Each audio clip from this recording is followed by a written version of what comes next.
Season 6 of Love is Blind just dropped its first 6 episodes, and it's filled with more love triangles than ever. So much so that I had to create graphics to follow along in this recap, because it's quite a web. Netflix said, y'all want drama? I'll give you drama. I love this mess, and if you do too, let's jump in. Hi guys, welcome to Nikki Faces Reality, and thank you for joining me in recapping the mess that is Love is Blind. If you're new here, I post recaps on all things 90 Day Fiancé, Love is Blind, and more to come. If that sounds like it's your tea, make sure to hit the subscribe button. As I mentioned in the intro, this season has so many love triangles, and they're leading this plot, and I'm here to break them down for you. We're going to start with the first one. It's starring Matthew, AD, and Clayton. Matthew, 37, is a senior financial advisor. AD, 33, real estate broker. And Clayton, 31, is an enterprise sales entrepreneur. So we're introduced to Matthew, and let's just say he's not one to go with the flow. He's coming to the pods with a set of 15 questions, and he asks whoever's on the other side of the pod to pick a number. Questions written down and they're numbered 1 through 15. Okay. So if you want, you can pick a number. Give me 10. What is something you think you excel at in relationships? My loyalty and devotion to my partner. What about you? You know, I was just going to ask the questions. I wasn't really anticipating getting the same one back. Oh my God. Yep, just dude talking to the wall. And it's clear that Matthew is not one really to have a conversation. So you're wondering, why are you here? He's like, I really just expected to ask. I didn't really anticipate you asking it to me. I'm not interested, basically. Sensitivity, vulnerability, and all those things are really not his strong suit. And he traumatizes a few more girls. One girl was like, how are you feeling today? And he's like, you know what? I'm going to keep that close to the vest. And then another one, or maybe it was the same girl, was answering one of his questions so warmly, so intentionally. And I guess she was talking for too long because he ended up walking out of the pod. So that lets you know the kind of individual that we're dealing with. Then Matthew gets into the room with AD. And I am like, sister, run. She was the first Black woman that I think I've seen him date on camera, at least. I'm sure he's dated all of them on the show. But I was like, girl, no. And she's a very direct girl. So she's like, what are you looking for? And he's like, oh, like right off the bat. But surprisingly, he still stays in the room. And then he makes a weird comment about, you know, I'm not here to be a C-list celebrity. And it's very clear that he's very aware of the show. He's very aware of the cameras. But something to note is that with AD, he softens up. And he says that he needs time to warm up and not basically to be patient with him. And she finds that a little bit endearing. And then he also says that he's short in conversation with his therapist even. And that when he told his therapist that he was going to be on the show, they were shooketh. He also says that growing up, he felt like showing sensitivity was a sign of weakness and that he's working on it. And AD is very smitten by this. And I'm like, sis, this is not his default mode. You need to go. The AD herself said, when she sees a red flag, she paints her nails red. And I wish that wasn't so relatable. I think you're extremely sweet. Something about you, Matthew. I feel like you're gonna shock me. And then we see AD go on a date with Clayton for the first time. And you know, they look aesthetically like they go together. Hashtag Black Love, right? They're vibing, they're very flirty, they have a really nice banter going. But Clayton is giving a bit of a lover boy, a little bit of F-boy vibe. At this point in the journey, everyone goes back to their quarters, and the girls specifically are all making the mistake of saying out loud who they think their number one is. And they're purposely zooming in on people's faces and people's reactions to other people saying who their number one is. It's tense from episode 1. What they also show in episode 1 is that back in the men's quarters, Matt isn't really talking to anybody. He's not here trying to make friends. Also, I do want to say that we did get confirmation that Matt was terrible to all the girls, because when AD was in the quarters and she was like, yeah, like I'm making a connection with Matt, the girls that were sitting on the couch whipped their head so fast. They were like, You made a connection with who? You like that? He was like a hard rock, and then like I started talking to him, and he like opened up, Oh my God. and then he's like, "I would love to talk to you again." Honestly, something that no one saw coming. And Matt himself says that he feels a little uneasy because she makes him nervous. But yeah, he feels comfortable. He finds her direct nature, her boldness endearing. And in this moment of the love triangle, it looks like AD and Matt have a deeper connection. It's not that AD and Clayton's connection lacks substance. It's that she's dated a lot of people like him, and right now he's kind of a walking red flag. Because in one of their pod dates, Clayton is like, I got this suave persona from my father. I wanted to emulate him. And, I know that I have an ego problem. He says that it has its pros and cons, his ego issues. And in that moment, if I were AD, I would have been like, how do your ego problems manifest into your relationships? But she's so caught up in his sexy voice, and she's just like melted into the couch. I would love to snuggle with you with this, right? I'll cuddle with you. Look at us getting flirty at night. You want to flirt? Let's flirt. Go ahead, you start. All day. AD been on my mind all day. Okay. You know what I'm saying? Okay. Oh, wait. Okay. AD been on my mind all day. Okay. Clay. I like your flirting voice, too. Thank you. Don't do that. Thank you, Clay. Ooh, thank you. I love it. And to continue his parade of red flags, Clayton is like, I'm really challenged here because I can't use my looks or money or my swag to win people over. And he's like, I just want to be chosen. And these are, big things that he's saying, but again, AD is very just caught up in his voice. She eventually does thank him for his self-awareness. Then he says that his fear is not liking his fiancée at the reveal.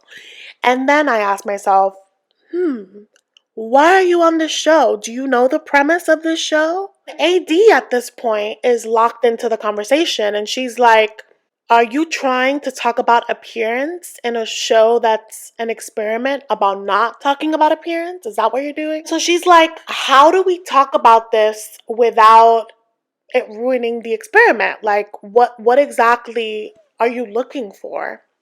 And so he says some generic things about liking your lips, liking your butt, he's like, I just need to like you before I can commit to you.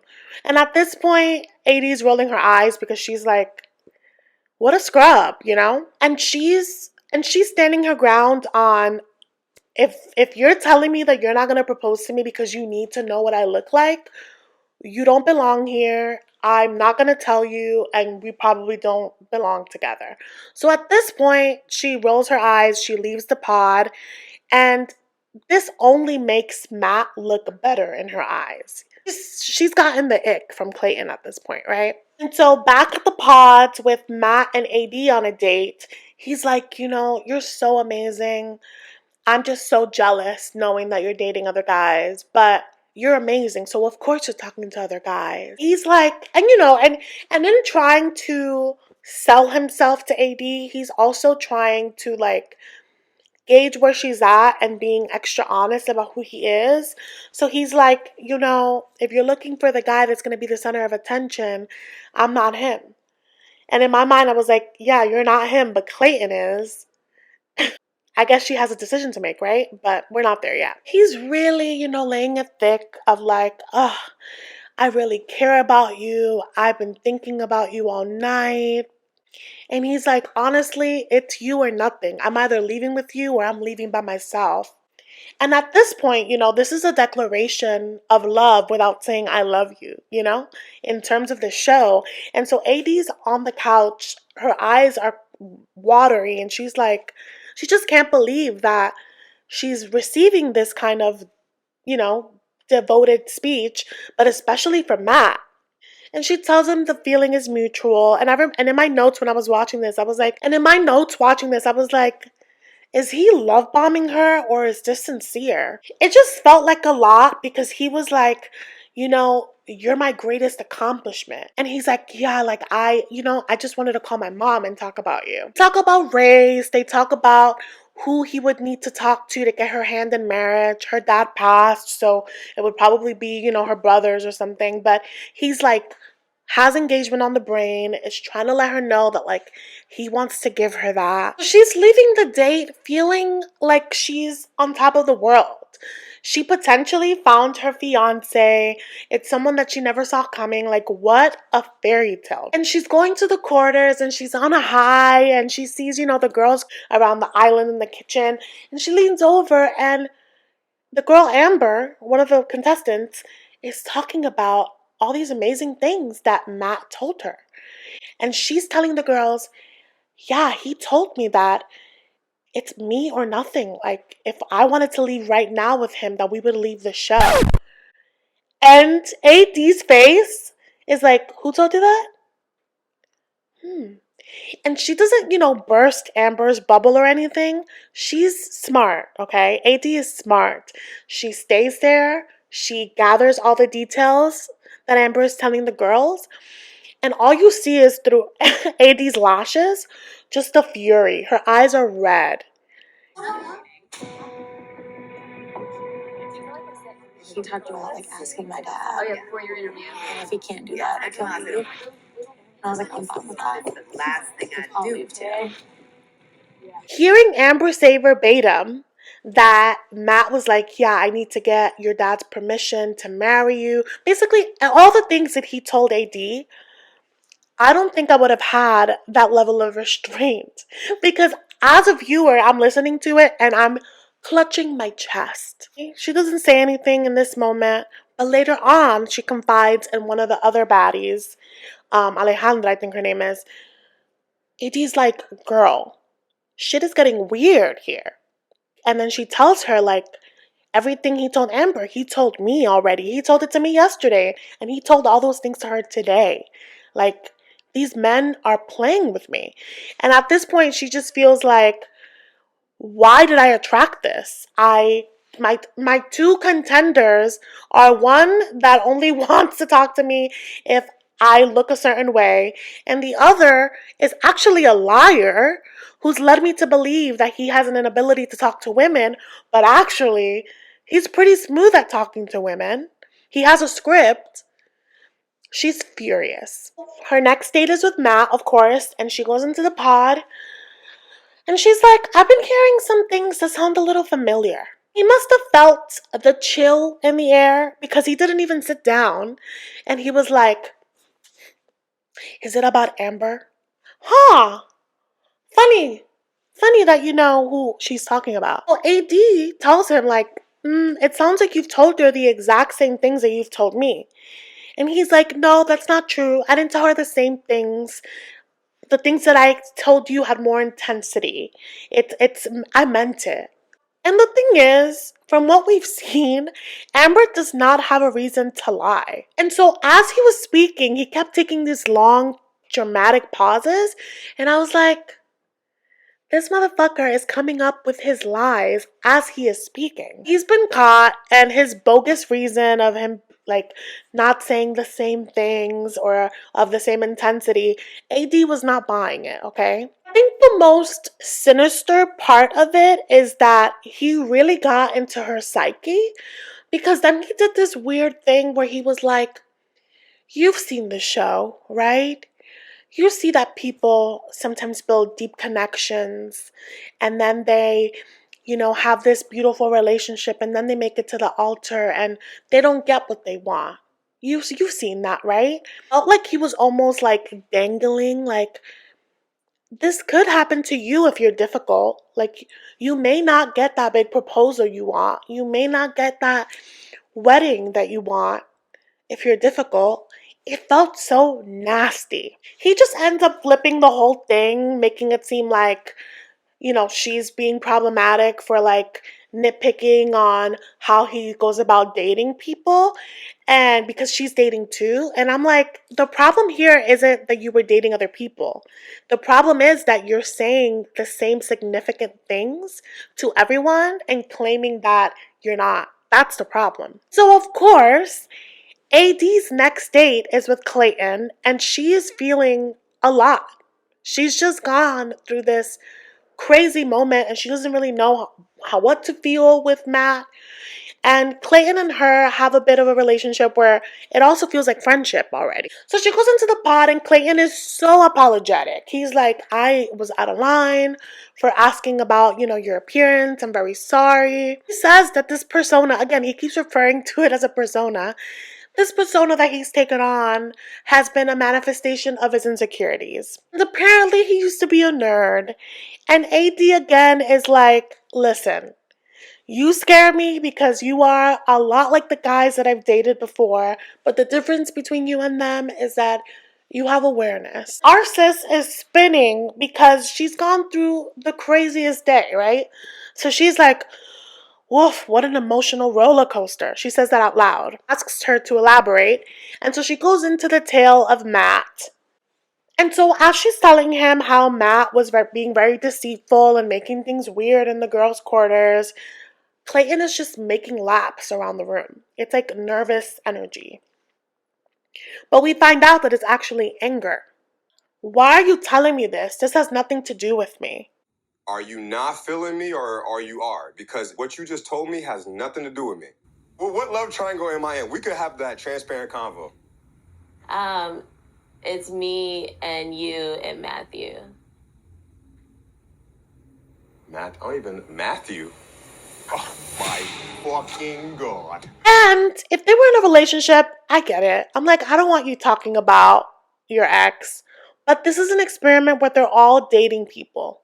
Is she not supposed to talk about it ever? His ego is clearly bruised because Matt is such a non-factor to him. And when it clicks, he goes, that guy? He is so offended. It's funny how offended he is. Remember, he believes that all his power is in his looks. So to potentially be losing his girl to someone that he finds beneath him is so insulting to him. He's like berating her, and it isn't until she starts crying that he's like backs off a little bit, and he's like, I don't want you to go to bed distraught or anything. I'm still gonna be here. And it's like, you've already emotionally beat her up. Like, oh, you don't want her to cry? Oh, how thoughtful, how kind. Y'all, we can argue about this respectfully in the comments, but men like Clayton scare me because they're really good at apologizing. They'll mess you over and be like, oh, I'm sorry, but I'm working on it. I'll get it right eventually. Don't you see that I'm sorry? Can't you tell that I'm sorry? And do it over and over and over. At this point, I'm like, AD, girl, leave. You're better off alone.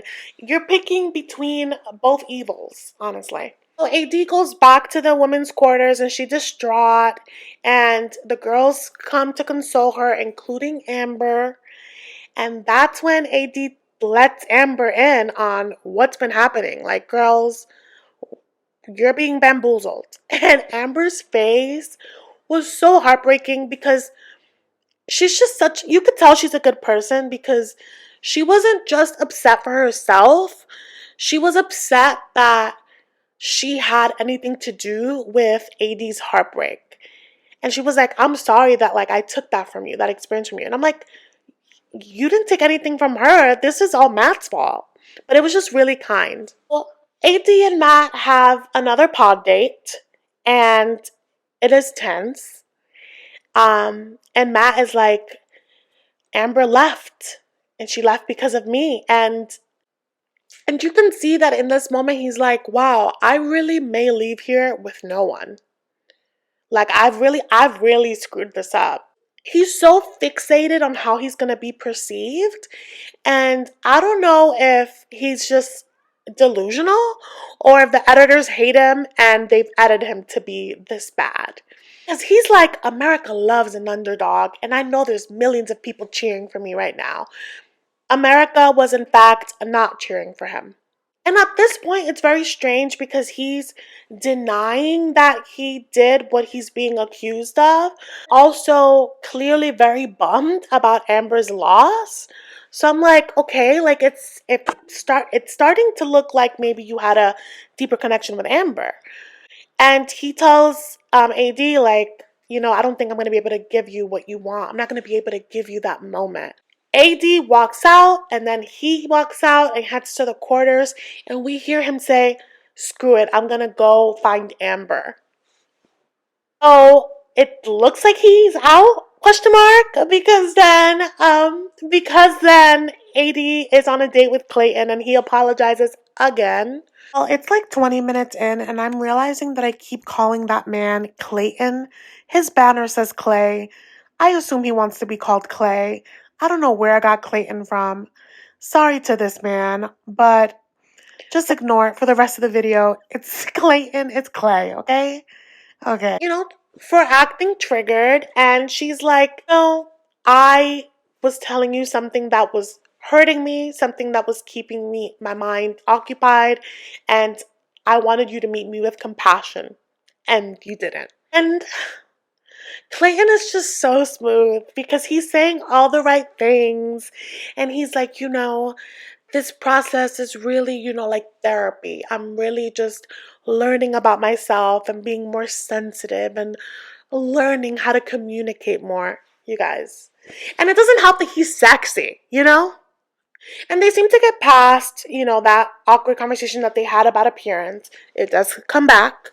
But they seem to have it, and she seems to be okay with his answer. And he says that he needs affirmation. He needs to feel wanted, chosen. And she's doing that. And so they seem to have a good rest of the time while in the pods. He says he's really leaned into the experience, and he thanks her for her patience. At one point, he pulls out a Bible and reads a verse.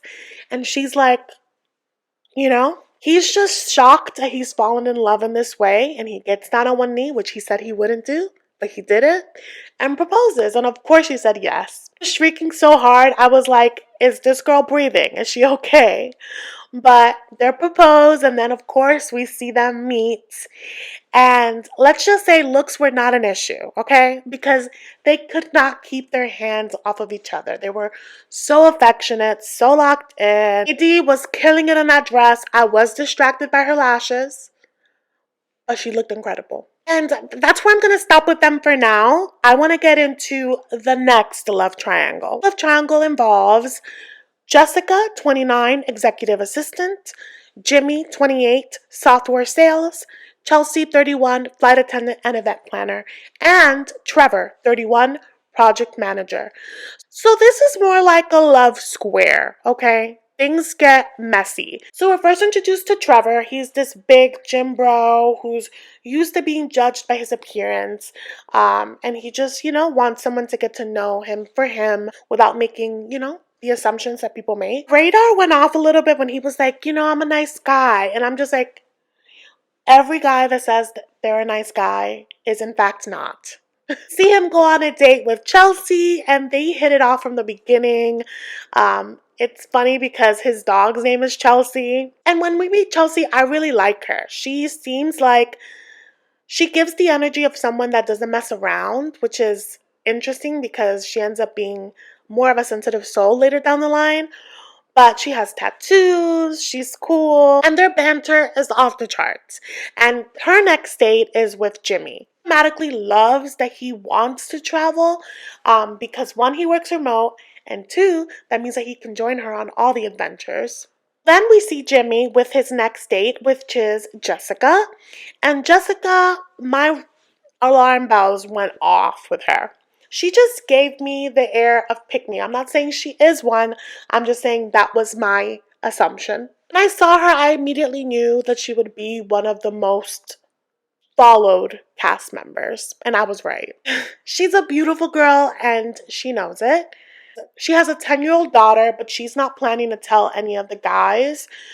She just wants them to get to know her for her. I would imagine that it's harder for single moms to date. So that's how she's playing this game. Think that that's something that you're going to wait to tell someone, or you think you're going to come out of the gate, and be like, by the way, I have a kid? I want to give people the chance to get to know me individually first, because even though I'm a mother and it's the most important thing to me, it doesn't define me. I feel like I'll just know when the time is right to tell somebody. Immediately when she said that, I was like, this is gonna backfire.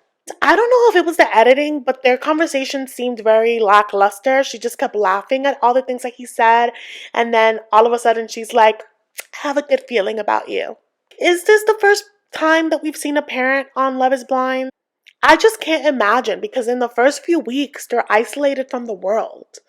And I was reminded of that in this moment where she's in the quarters. They ask her if she's spoken to her daughter, and she's like, no, I haven't talked to her. I really miss her, but I'm doing this for her. And she's telling this to two Afro-Latina baddies, and they're like, and I just know that they were talking shit about her afterwards, because that's crazy. To not talk to your child for that long, and she hasn't brought her up in any of the dates. Yeah. You just know they're talking about it.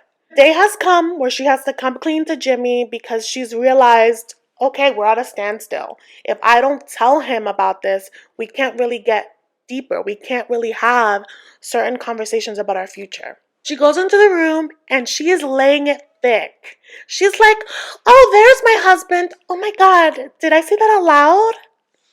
You guys, going on and on about how important it is to find someone that won't judge him and his family and his upbringing. And she's affirming of him because she's had similar issues with her background, feeling judged. And she's just like, you don't have to be ashamed of who you are. Be proud. And she's like, and I have something to tell you because I just feel like we need to talk about it so that we can move forward. And he's like, that sounds like a secret. And she's like, no, a secret has negative connotation. This isn't a bad thing. And here's the thing. She shouldn't have kept this from him.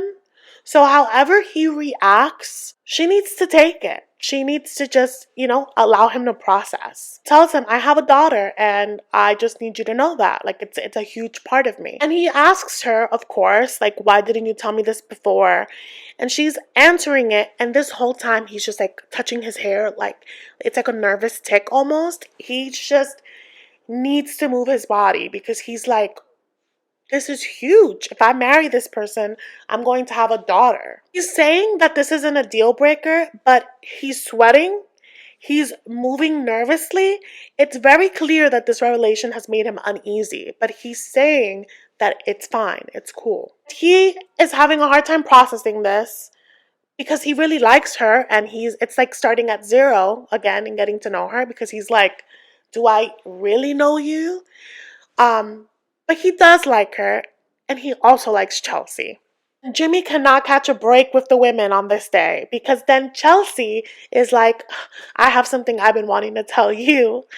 And he's like, okay. And she tells him, I've been married before. She's like, I was married when I was 18. We were married for 5 years.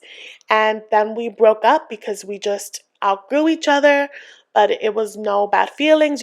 But she had shame about being a divorcee and not bringing it up. And the whole time Chelsea's talking, he's looking up the ceiling. And I would imagine that he's like, damn, I said I would find my wife here. Did I jinx myself? This was the moment that I was like, I don't trust Jimmy. I don't trust what he says at face value. He tells her, it's okay. That doesn't scare me. I've actually gotten worse news today. That's not what he told Jessica. He told Jessica it was fine. So what's the truth, Jimmy? Look, he's obviously had a very overwhelming day, and it's preventing him from being present in this moment with Chelsea. And so she said this huge thing that's taken her courage to say. She's been building it up all day. For him to then not even care about what she's saying, just completely disregard it. And so she starts crying because she's like, this took so much out of me, and it's like it means nothing to you. So she's crying, and he's doing the thing where he's like, I don't really know what to say, instead of comforting her. So she just walks out of the pod. See Chelsea with her other connection, Trevor, and they're really having a good time. They have so much fun with each other. They don't shy away from the deep conversations. And Trevor says that he takes marriage really seriously, and that for him, he thought that he was going to marry his ex, but he was like, I need to be at 100 in terms of clarity about my connection, trust, whatever it is that I'm thinking about, I need to be at 100. He's like, if I am at a 98, I will not marry you. And that's a pretty strict criteria, but that's what he has. And it makes Chelsea a little scared because she's like, remember, like, I've been married before and they hadn't really covered it, but they did this time. And she, of course, gave him all the details. She was done. Trevor was like, I'm fine with this. I don't feel a way about it. It's not a deal breaker for me. And I believe him. So back at the quarters, the vibe has changed. AD had made a comment that the vibe in the quarters had changed. No one is talking about their dates anymore. Everyone's being hush-hush about it. It's getting a little competitive because it's going down to the wire. Jimmy and Chelsea again on a date post divorce revelation. Says that the divorce is not something that is going to stop him and that he, has regrets of the way like he acted or the lack of emotion that he showed in that moment. And Chelsea's like, do you see yourself walking out of here with a wife? And this is when Jimmy starts to piss me off because he's like, oh, I don't really want to talk about other connections. Let's change the topic. And then there's like awkward silence. Why don't you change the topic if you don't want to talk about this? It's just so uncomfortable. And Chelsea, bless her heart, she's really trying to hold on to this man, okay? And so she's just reaching for things at this moment. And so she's like, does anyone ever tell you that you look like a celebrity? I think it's my dark hair and my blue eyes. And immediately Jimmy's like, Men are so fucking predictable. On the plane, I get one person. And it's just because I have dark hair and blue eyes. Ooh.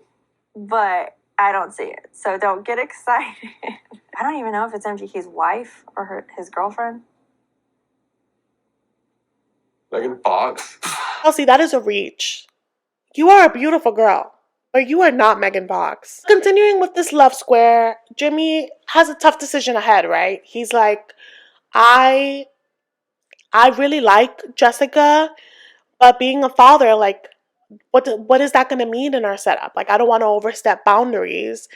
And obviously, like, he went in knowing that he wanted marriage, but he thought that he would have some time to think about kids.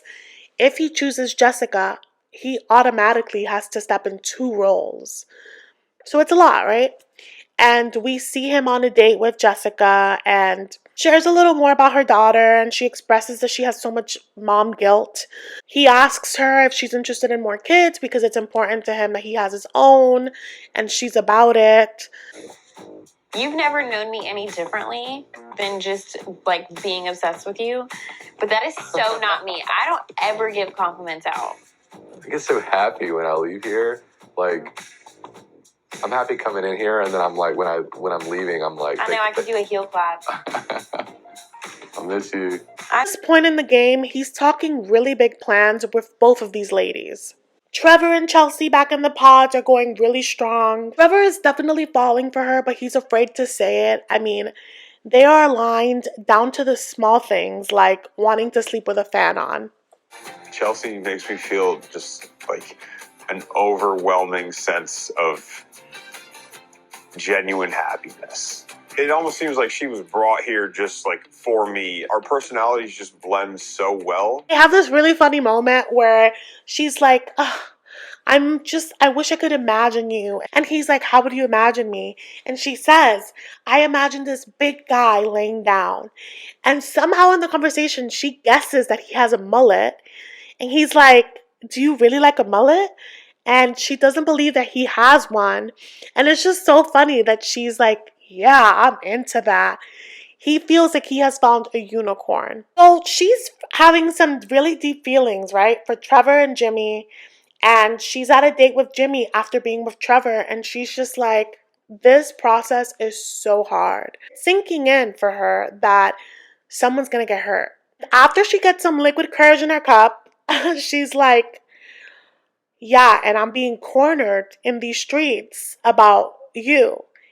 So apparently Jessica is getting real possessive back in the quarters and is just like questioning what's happening between Chelsea and Jimmy. He tells her that he knows about her connection with Trevor. Like, we're all doing the same thing, basically. But he's like, I really just want us to focus on each other. He's like, I know that choosing you would be a really fun time. We would see so much of the world together. And I was laughing in this part because I'm like, are you already making claims on her buddy passes? And Chelsea just keeps crying because she's like, Jimmy is everything I've ever wanted. But then she has also felt that at one point for Trevor, who's solid and reciprocating the same energy that she gives. So for me, I don't see a divide. I'm like, obviously go to Trevor. Also, Trevor had already told her that he's only talking to her.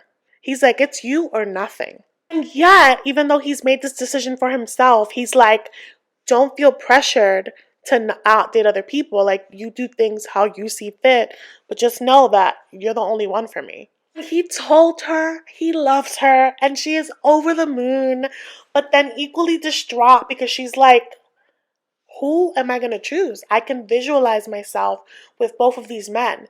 And so she goes to the quarters and is crying in the middle of the quarters. So, of course, all of the girls come up to her. She's like, oh, Trevor told me he loved me, but then I have this connection with Jimmy. And Jessica was there, and Jessica immediately got up from the crowd and went to the kitchen and stood by herself. And I'm just like, how old are you? Like, she's not giving details about Jimmy, but Jessica is just so possessive. She just cannot even wrap her head around the thought that he's dating other women. Like, she just is not about it. We've gotten a few instances of knowing that Jessica's possessive, right? Cornered Chelsea. She obviously can't even hear the word Jimmy and someone else in this kitchen instance. But then also in one of their dates, Chelsea was asking Jimmy what his explore page on Instagram looks like. She's like, yeah, if you're going and looking at other women, that's unacceptable. I have to be the only one. Things intensify in the square because then they have this episode that's dedicated to people giving each other gifts. So we see Trevor and Chelsea, and Chelsea has gifted him this bracelet that when you tap it, it taps to the other person's bracelet. And she's like, yeah, it lets you know that I'm thinking of you. And he gives Chelsea a dog collar with a heart that says Chelsea. Because remember, his dog's name is Chelsea. And then he also gives her a rock that has the word love carved in it in Braille because love is blind. So cute. That's so thoughtful. He assures her that she will always be emotionally and physically safe. And he's just this big softie, and that's why you shouldn't judge a book by its cover because I'm stunned. They're talking about wanting to do good as a couple and volunteering together and all these ventures, and she's like, wow, I really haven't had this kind of conversation with anyone. And I'm like, okay, Chelsea. Okay, that's a sign. Then continuing the gift fest, we see Jimmy and Jessica. With her gift, she's laying it on thick. She's like, it's a sentimental gift and you're a sentimental guy, so you're gonna be touched. And if you're not touched, you better pretend that you are. And you guys, it's a letter that she wrote to her future husband. She wrote it years ago and she's handed it to this man that's not her fiance. I felt like that was a bit manipulative. You can let me know what you think. Better pick me because I saved this and gave it to you. You're really gonna just waste my time like this? No, it just feels like she's bulldozing herself into the fiance spot. And maybe she's not. Maybe you guys agree with it. I mean, I guess I'm not a competitive person. I just find it alarming. I was watching this. I was like, okay, you give it to him. And he doesn't propose. What then? Are you gonna recycle the letter? And she tells him, well, I've been clear now with how I feel. I think I've been more than clear. And he's like, I can't say what you want me to say. And she's not pleased with that, obviously. Very salty about it because in her mind, she's like, I am sure about you. You should be sure about me. The fact that you're even debating if I'm the one for you is offensive. And again, it's almost like these people lost the plot. They forgot the show that they were on. This isn't The Ultimatum. This is Love is Blind. You get to date to the last possible minute. It looks like that spiciness that she gives, yeah, it wore off for him because he's rolling his eyes, he's looking up at the ceiling. He just doesn't need a talking to like she's giving him. You can tell that she thought this letter was going to seal the deal. And so now that it's not, she's just being a bit cutthroat. She's like, you know what? I'm not going to chase you. You take the time that you need. You need to date. Do that until you figure it out. And let's see if I want to be with you when you figure it out. This is blatant manipulation. And you guys, immediately after that, Jimmy has a date with Chelsea. And I'm just like, why are you guys setting up Chelsea like this? Always has to deal with his residual feelings about Jessica, and it's unfair. Because then she has to deal with this wet blanket, and Jimmy's in this sour mood, and this time she was like, no, you don't get to just dismiss it. Like, what is happening with you? And on top of him being in a sour mood, this is the gift episode, she got him a gift, and he didn't get her one. He was like, yeah, I didn't get anyone a gift. I honestly don't know what anyone sees in this guy. He goes on and on about how hard it is for him to express himself, but ultimately he says, I love you to Chelsea. Chelsea almost fell out of her chair, and I had the same reaction, but for different reasons. Chelsea was gagged because she thought that he was going to break up with her. And I'm gagged because I'm like, is he having this revelation of love because he had a fight with his other girlfriend? So yeah, this is when shit gets really messy. Jess is in the quarters and she's talking to the girls about the ultimatum that she set. And she's nervous about how things are going to go with him because their last conversation was a fight. In comes Chelsea from her date and she's like feeling a lot of emotions, right? But she sits across from where Jessica is. Mind you, when Chelsea walked into the room, you could just see Jessica throwing daggers with her eyes to Chelsea because she knew that Jimmy didn't break up with Chelsea because Chelsea was out for the whole date slot. If he would have broken up with her, she would have came back right away. So Jessica is feeling salty, right? That they're still dating. But in this corner, Chelsea confides in Laura that Jimmy said, I love you. And one moment or another, Chelsea gets up to do something. Laura sees her opportunity, dashes to Jessica, and is like, it's time to go home. It's time to go home. I was just like, Laura, you messy bitch. Because in front of Chelsea, she's like, yay, like that's so good, right? But clearly she has some sort of alliance, some sort of friendship with Jessica. Because Laura's like, baby, it's time to go. I want to protect you. I want to protect you above everything else. You need to go. You need to go on your own terms. And Jessica's like, did he choose her? And Laura's like, I can't say, but you need to go. You need to trust me. You need to go. And my thing is, you messy bitch, you already started giving some tea. You might as well say all of the tea since you're running your mouth.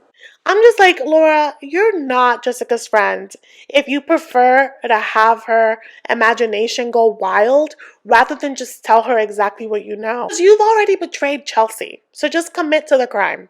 And so now Jessica's crying and all the girls that are around are consoling her. And I was just like, Chelsea, wherever you are, I need you to stay there because it is not safe. So I'm guessing this is the next day. Jessica has her date with Jimmy and she came dressed to kill. Granted, he can't see her. She's wearing a knockout little black dress. She knows she looks good and she came dressed to kill. Came in hot to this date, literally and figuratively, and every single thing that he's saying, she's antagonizing. But she knows something is up. You owe me directness. So stop talking in circles. She's like, save me the pity party. Like, give it to me straight. And he's like, you know, we've had a really good connection and this has been a hard time for me. And you're going to make an amazing wife for someone else. He's really struggling with this breakup. You can tell that he's not someone that deals with conflict well. And Jessica now is looking to make you feel like shit, right? She's like, you've ruined this experience for me. And it sounds like what she was saying was, you knew all along that you didn't want me, So you should have been honest with me early enough for me to build other connections. But I told you I was about you. You let me open up to you to do this to me?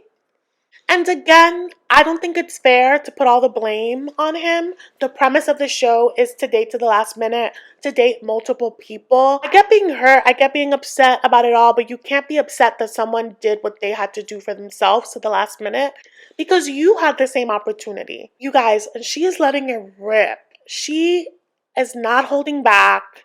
She does not feel like she has to, spare any feelings because she is hurt. And she's like, you should be ashamed of yourself, which is wild to me. You guys can tell me what you think in the comments. But I was like, oof. It sounds like to me that she's furious that she's leaving with no one. She wanted to leave with something. She's like, this is not how it was supposed to happen for me. Okay? Y'all, this nasty breakup just keeps getting nastier because she's like, you are going to have so many regrets when you see me. And when you see me, you're going to want to choke. When you see and realize what you missed out on, you are going to choke. You are going to need your EpiPen to open up your airways because you are going to be in disbelief of what you missed out on. I don't disagree. She's very beautiful, and I'm sure that's going to be a shock to his system when he finally sees her. She's giving the energy of the mean pretty girl that's so used to getting her way, and when she doesn't get her way, she wants everyone to feel as miserable as she does. Yeah. High school doesn't end in high school, clearly. I did not like this moment. I don't like Jimmy, but I didn't like this moment. And you could tell that she felt proud of herself. And to each their own. So now that Jessica's out of the picture, we just have our actual love triangle, which is Chelsea and the two men that have told her they love her, which is a beautiful position and also the worst position. She's gone from the girl that has felt unlovable, felt unvalued, to having these men literally profess their love to her. And Trevor and Jimmy are fully aware that they're competing for the same girl, and they're handling this in the most respectful way. Both men are going into this ready to propose. So we see Chelsea going into the pod with Jimmy, and, he's trying really hard not to dwell on the breakup with Jessica. He keeps assuring Chelsea that he's really happy to be with her, that she is his choice. She tells him, she was like, honestly, when you told me you loved me, I left on a high, and then I woke up the next morning in a panic because I thought that you would say, never mind. It's like, and if you did, that's okay. And it just breaks my heart because she's so considerate, and I really don't want her to get taken advantage of. One thing that Jimmy and Chelsea do have in common is that they've taken the same approach to this experiment. They're dating down to the wire because they're like, we have to make sure that we pick the right person. He's like, I love the life that we've imagined together, and I would love to see you at the altar. And he proposes, and she says yes. The way they edited that, it was like almost leading us to believe that she might not say yes. But she does, and she's overjoyed, and she tells him she loves him, and she's hadn't told anyone that she loved them because she wanted to wait for this moment. And I think she loved them both differently. I was really sad that she didn't pick Trevor, and we see her go to the room to let Trevor down, and this breakup, ooh, I almost cried. It almost had me, you guys. She gets into the pod and she wastes no time in doing the breakup speech, and you could see that he's like being optimistic until he's like, wait, is this really happening? She's telling him how amazing he is and how she saw constantly how he would fit into her life, but she just can't give herself to him. And he's like, you can't give yourself to me, okay? Are you giving yourself to someone else? And Chelsea's not really answering questions at this moment. She's just crying and crying. And I'm like, girl, hold it together. Like, he should be crying. He's the one getting dumped. I felt so bad for him because he was like, are you sure about it?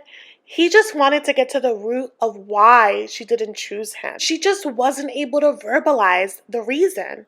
And he's like, I want you 100%. You know that. And you're going to go and choose the guy that was choosing between you and someone else? Like, is that what you want? He's like, I had such a good speech. Is it because I didn't propose first? Would you have said yes to me if I proposed to you first? And honestly, I think yes. He's like, this is heartbreaking for me, the fact that this is your reaction, but I'm sure it won't feel good for him knowing that, like, he's not a definite yes, that you didn't say yes to me because I didn't go first. And she's crying and he's doing his best to console her, even though he's the one that's heartbroken. But my heart broke when he was like, I've been tapping my bracelet all day, but you probably didn't see it. You probably didn't notice. And I'm like, I would love to know if you guys are Team Jimmy or Team Trevor. When I was watching this in my notes, I was like, he's gonna see Jessica and switch up that Jimmy. I don't trust him. I just feel like Trevor had tunnel vision. You know what I mean? Like, he knew that he wanted her. He locked in. He stopped talking to other people. And I feel like Jimmy, the minute things get hard, he's gonna wander. I mean, after all, he ended up breaking up with Jessica because they had one fight. So, I'm just saying. So, Jimmy, when he's getting ready to see Chelsea, he was like, I've never been more sure of Chelsea. And I'm just like, Chelsea's going to see this. And they pan to Chelsea and she's so, like, anxious. And this girl keeps saying that she's gonna puke, that she's gonna throw up. And every time she says it, I'm like, say something else. Doors open, they see each other, and I got the ick for Chelsea when she ran towards Jimmy. Oh my goodness. Why was she galloping like this? It was her dress. Her dress wasn't letting her legs flow. Like, there's no rush, girl. Walk. I really thought that she was going to fall on her face, but they ultimately hug and they kiss and he calls her gorgeous and she just won't let go of his face. And I got the feeling that she was maybe more physically attracted to him, but then I was like, maybe he is attracted to her and he's just nervous, but their energies were not matching for me. So they sit and, she has the ring and she's looking at it and he's like, the last couple of days have been heavy. I almost left this morning. Excuse me? Like, nothing against you. I actually stayed because of you. And I think that he thinks that him saying that is romantic. It's a compliment. But it isn't. It isn't comforting. And you could see it on her face that she's like, what? This is what I'm saying. That, like, I don't trust what he says at face value, but also he's like, I'm telling you because I feel like I can tell you anything. But she's a human being. She's not a sounding board for your feelings. She's not a punching bag. Like, have a filter, write in your journal, tell a friend. She's a human that hurts, and we see later that she hurts a lot. But then we see in his confessional, again, his true feelings, and he's like, she lied a little bit about her appearance. She doesn't look like Megan Fox, and that we knew. And he's like, appearance doesn't matter to me, but I'm really happy with how she looks. And I know Chelsea has, like, insecurities about herself. When she was waiting for the curtain to open, she was like, I know that I don't look like other girls. I have tattoos. I'm thicker. And I just know that when Jessica comes into the picture with Jimmy now involved, I know that she's going to compare herself, and the way he talks matters, and him continuing to say, looks don't matter, feels like looks don't matter because you're ugly. Like, you know what I mean? It just doesn't sound good. Here's a third and final love triangle. It is short and sweet, but I'm mentioning it because I have a feeling that it's going to get a lot messier. I predict it's going to get real messy in the real world part of the experiment. But let's cover it in the pods. This is about Sarah Ann, who's 30. She's a customer support manager. Jeremy, who I hate how he spells his name, by the way. Jeremy, 30, intralogistics. And Laura, 34, an account director. And I just want to say that Jeremy is definitely the personality hire of this season. From episode 1, he's the one that's causing mayhem in the quarter. Definitely the comedic relief, and he's bonded with Sarah Ann in the pods, who's really talkative. He's also dating a girl named Laura, and one of the dates he actually accidentally called Laura Sarah because he guessed who was on the other side of the pod. We've learned from Shane that you never guess who's on the other side. You just don't. It's not safe. One of the dates with Sarah, he tells her of this big mistake that he made, and Sarah's like, oh my god, why would you do that? You're setting me up. He's right, because the day that he did that, Laura went back into the women's quarters with this chip on her shoulder. She's very much like, I need to watch out for my competition, and she made the active choice to never say that she's talking to this person. We see that Jeremy and Sarah are talking about big things. They're talking about who would move in with who, and a lot about their day-to-day life. At this point, we had mostly seen his dates with Sarah. When we've seen Laura, she's been in the women's quarters oohing and ahhing, but we finally get a real big date with them, and I think he brings up that he snores or something like that, and that he uses a sleep apnea machine at home, and she's like, but then he says that he didn't bring it, and she's like, what about the honeymoon? And he's like, well, who said that we're gonna sleep? And there's definitely this layer of lust between them. Then their relationship gets deeper when they have a conversation about the holidays and how rough it has been for them as adults. And they're talking about the new traditions that they would like to set once in a marriage. And clear that their values align. And he says it, Laura is now my number one. He really likes Sarah Ann. He calls her the wild card. But their conversations are pretty surface level, and it's mostly sexual tension. He does have a deep conversation with her about his dad passing away, and he says something like he wants her to go to the cemetery with him, and he hadn't shared that bit of information with anyone. So when he shared that with her, I'm like, oh, maybe he feels more drawn to her in a deeper way. And I was like, oh, he's definitely gonna pick Sarah. And she felt like that was a huge share, because then afterwards she goes to the quarters and she's fully blabbing around to the girls being like, I'm gonna marry Jeremy. I just know it. Laura is on the other end side-eyeing her because she's hearing everything, but she can't say anything because she hasn't told Sarah Ann that they're talking to the same guy. Obviously, Laura has a date next with Jeremy, and she's like, and Laura feels away, and she's giving me the vibe that she doesn't like to lose. This is a competition, right? And she's leaving with something, and she goes into the pod and she's like, am I your second choice? I don't like that feeling.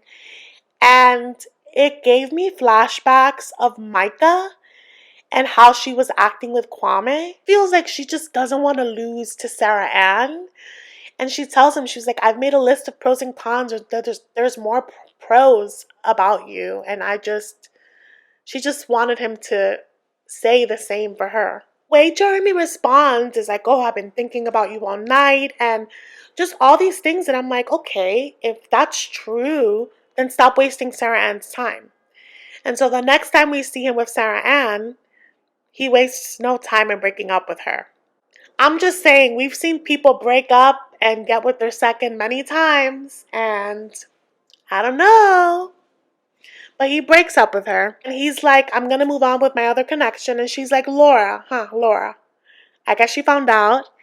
And she's like, so what was the defining factor? And Jeremy could not say anything. He was like, I don't have anything negative to say about you. I will say Sarah Ann handled that with a lot of grace. She was receptive to everything that he was saying, but you could tell that she felt like she wasted her time. And she left the pod, and she goes into the quarters, and she looks sad. And Laura's out there, and they lock eyes, and Sarah's like, he wants you. And in a crazy, bold move, Laura goes to hug Sarah Ann, and is like, I didn't want to tell you anything. It's like, the last thing I would want is the girl that I got dumped for to hug me. That was a bold move. But the next time we see Laura and Jeremy, she looks like money, okay? She looks good. She's feeling lucky. and he proposes. And when they meet, obviously she's beautiful and he's handsome, but I got the vibe that like she wasn't all sold on him. I don't know, it's like almost like she thought he was a little dorky. Their kisses were like little pecks, and she doesn't seem like the conservative type to me. So I'm like, maybe she doesn't like him. I don't know. So anyway, that's the love triangle part of this recap. Now they've gone to the honeymoons. That's what the last 2 episodes were about, episode 5 and 6, and I'm gonna recap those really quickly. But before I do, there are 2 other couples that are engaged as well. I didn't mention them before because they didn't have any drama. It's Amy and Johnny, and they were the first couple that were shown to get engaged. They bonded over anime and their family values. I think Amy is so beautiful, and I think that she's been told that all her life, and she's like, beauty fades. I want to be with someone that'll love me for me until I'm old. And their connection is really special. They're both equally awkward in the best way, and that's coming out a lot more in the honeymoon phase. The next couple is Kenneth and Brittany. Their work lives already fit really well. He's I think a vice principal, and she's a teacher. So aside from working in education, they also have similar values. They're both very religious, and they're connected by their faith, and that's allowed them to have some really deep conversations right off the bat. And they've made the decision that they don't want to be intimate until marriage. They've bonded over their upbringing. They both had to grow up really fast. The one conflict that I foresee for them is that they're an interracial couple. She's a white woman, he's a black man, and he's never dated a white woman. And she says that race isn't going to be an issue for her, but they're still going to have to navigate the world, and they're both from the South. So I'm really interested in seeing how their families, their friends, their communities are going to react to their union. But them as a unit, I think, have a lot of potential to actually get married. I give you guys the gist of what the archetype of the triangle square issues are, but the problems are definitely going to continue. Episode 5 and 6 were the honeymoon episodes. If you've watched this, you're like, duh, I watched it. But if you didn't and you're just following along this recap, they're in the Dominican Republic. They're in a beautiful resort in Punta Cana. So this is what's happening so far in the honeymoon episodes. Clayton and AD cannot get their hands off of each other. The sexual connection is there. We see them in the pool. We see them making out in the room. They're just locked in. But we do see a moment where we're like, okay, Clayton is still Clayton. I don't know if it's a cocktail class or just the bar at the resort, but she makes some sort of drink and she makes a comment of she doesn't like to consume empty calories. And he's like, you can have whatever you want. You have a great body. She goes, I have a great body because I work really hard for it. And he's like, you're not fat, and if you were, like, I would just tell you. I would tell you to get yourself in the gym. And she's like, excuse me? We're clearly in version 1 of Clayton still. No matter how many times he apologizes, this is who he is. I'm not being mean. Like, this is how coaches speak. And she's like, sure, a coach could speak to you like that, but this is not how I would want my husband to speak to me. And she's like, like, losing weight is not easy. When we have kids eventually, he goes, I'm going to tell you to go to the gym. I'm going to send you to the gym right away. And she is appalled. And you guys, she's really working with him to get him to understand.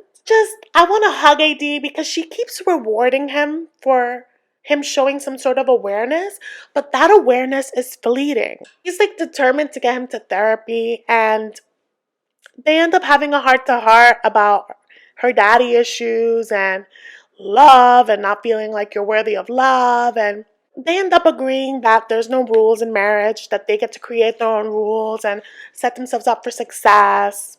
I want to believe this, but I look forward to seeing them in the real world episodes of this experiment. And let's see if they're singing the same tune. I do like, though, that she checks him when she feels uncomfortable. I like that she doesn't internalize it and just, like, let it, linger. I like that about her. And like whatever issues they've been having, it's between them. It's not because of anything else outside thus far. Because when we see them in the group setting with everyone else, they're still locked in and super affectionate, and it seems like secure so far. But on to the next, Chelsea and Jimmy in Punta Cana. They're in the resort, and Jimmy keeps being like, I keep forgetting what you look like. And it's not the compliment that he's trying to play it off at.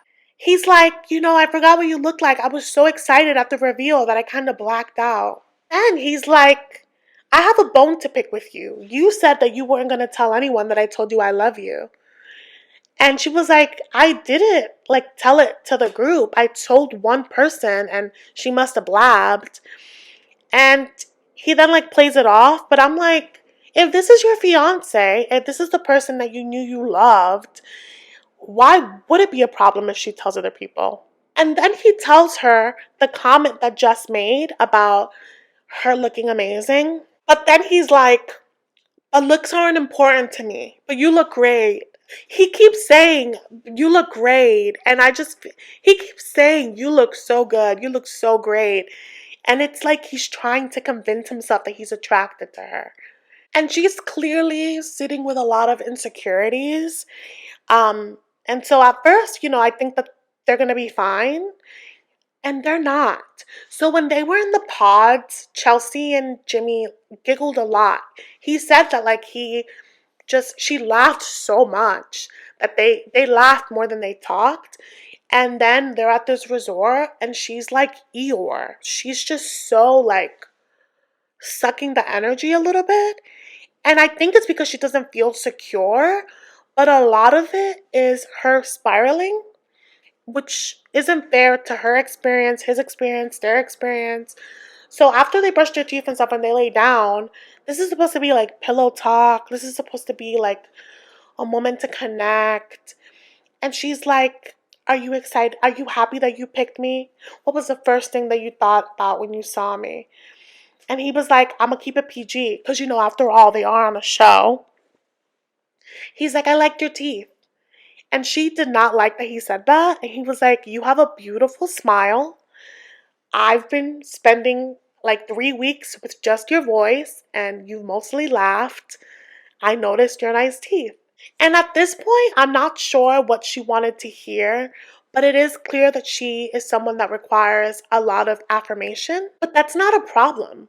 I think part of the reason that she feels this way is because every compliment that he gives her sounds like a backhanded compliment. The insecurities continue with them because then they're at the beach and she's like, oh, I'm insecure and wearing a bathing suit in front of him, and I totally get that. She's still fishing for compliments, fishing for that security from him, fishing to know that he is really happy with his choice.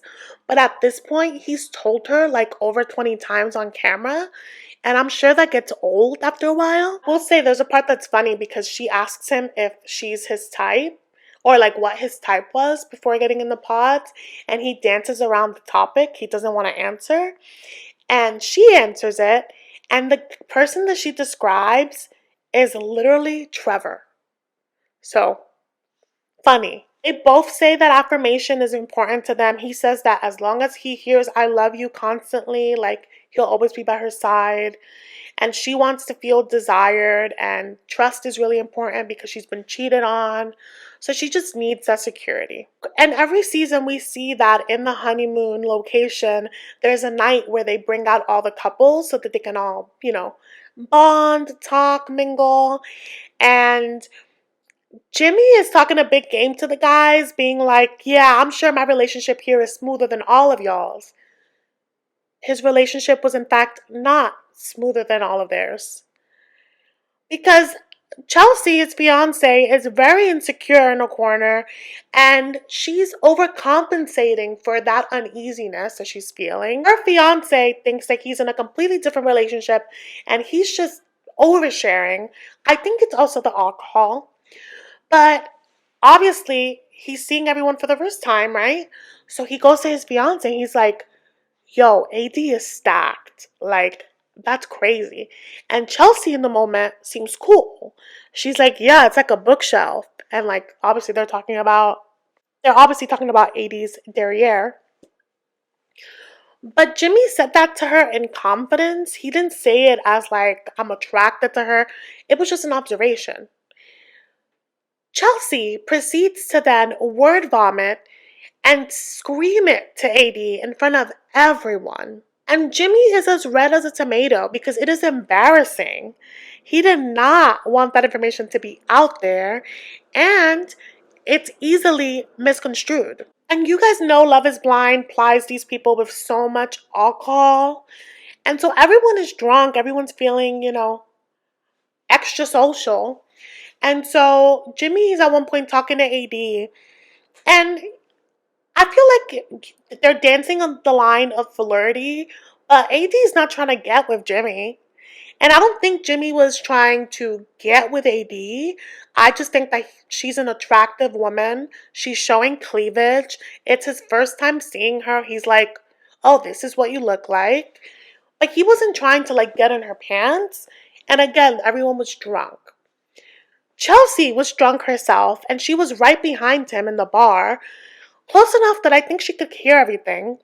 But in her mind, she said that she saw him like turn AD around and was like actively checking her out. So something else was happening in her mind. Or they edited it out. Don't know. I feel like these insecurities, she already had them in the pods, but she wanted to make this work so bad. And it sucks, right? Because these insecurities about her relationship, these concerns, are so consuming that she's not her fun self anymore. So they get back to the hotel and he's kissing her, being affectionate, and then he goes to brush his teeth. And out of nowhere, she's like, what's wrong? And he's like, nothing. And she's like, you're lying to me. What's wrong? And he's like, nothing is wrong. And she goes, actually, this and this and this and this is wrong. And she basically lists out all her grievances from the evening. I feel so bad because her self-esteem is so low, and this experience is obviously heightening all of that. She deserves to feel loved. She deserves to get that security that she yearns for.